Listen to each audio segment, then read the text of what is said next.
హైదరాబాద్ నుంచి 2 రాష్ట్రాల సింగర్ చెంగిరెడ్డి స్వామి, తర్వాత మన దుబాయ్ సీన్ స్వామి అంటే మన ఇప్పుడున్న తంత్రి స్వామి, వారి యొక్క పూజలు చూడాలి, పాటలు వినాలి.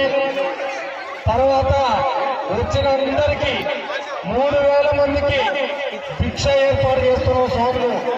3000 మందికి మీరు తప్పనిసరిగా వచ్చి అయ్యప్ప స్వామి యొక్క కార్యక్రమాన్ని తిలకించి మీ ఒక్కనాడు ఒక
డ్రోన్ ఇప్పుడు వచ్చింది.